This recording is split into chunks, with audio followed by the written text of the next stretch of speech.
আপনার চ্যানেলে যদি 1 মাস 2 মাস 3 মাস অথবা 6 মাস পর্যন্ত আপনি ভিডিও দিতে পারছেন না, তাহলে আপনার চ্যানেলে কি অবস্থা হতে পারে বা আপনার কি কি সমস্যা হবে। আমাদের ভিডিও খুবই গুরুত্বপূর্ণ ভিডিও, এটা আমাদের জানার প্রয়োজন আছে। কেননা আমাদের চ্যানেলে এরকম পরিস্থিতি হয়, আমার এরকম পরিস্থিতি হয়ে গেল অলরেডি 15 দিন আমার এই চ্যানেলে ভিডিও দিতে পারছি। এটা আমার ব্যক্তিগত ব্যাপার বন্ধুরা, সেই বিষয়ে কথা বলবো না। কথা বলবো যে যাদের চ্যানেল মনিটাইজ আর যাদের চ্যানেল মনিটাইজ না, এর দুজনের যদি এরকম সমস্যা হয় তাহলে আর চ্যানেলে কি ইফেক্ট করবে।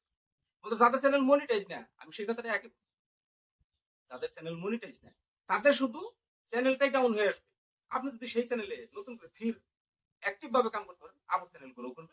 ক্রাইটেরিয়া ফিল আপ হলে আপনি মনিটাইজেশনের জন্য অ্যাপ্লাই করে আপনি আবার মনিটাইজ করে আপনি সেই চ্যানেল থেকে ইনকাম করতে পারবেন। আর যাদের চ্যানেল মনিটাইজ আছে তারা যদি এরকম পরিস্থিতি করে যায়, তাহলে তাদের চ্যানেলে কি হবে, চ্যানেলের ইমপ্রেশন ডাউন হবে, রিচ ডাউন হবে, চ্যানেলের অ্যাডসেন্স ডিজেবল হবে, তারপরে মনিটাইজেশন রিজেক্ট হবে, অনেক কিছু সমস্যা হবে। তারা যদি সেই চ্যানেলে আবার কাজ করতে চায় তাহলে চ্যানেলের ক্রাইটেরিয়া আবার নতুন করে ফিল আপ করে আবার মনিটাইজেশন অ্যাপ্লাই করতে হবে।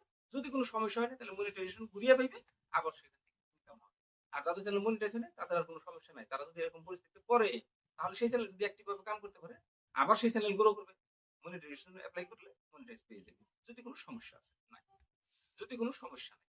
তো এই হচ্ছে বন্ধুরা মনিটাইজ চ্যানেল নন মনিটাইজ চ্যানেলে একের আগে যদি 1 থেকে 6 মাস পর্যন্ত ভিডিও না দিতে পারে তাহলে কি কি সমস্যা হতে পারে।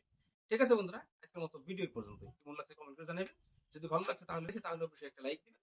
যদি আমার চ্যানেলে নতুন দর্শক এই ধরনের নিত্য নতুন টিপস প্রতিনিয়ত পেতে আমার চ্যানেলটি সাবস্ক্রাইব করে রাখতে পারেন। ঠিক আছে, দেখা হবে পরের ভিডিওতে। ততক্ষণ পর্যন্ত আপনি সুস্থ থাকবেন, নিজের খেয়াল রাখবেন। আসসালামু আলাইকুম।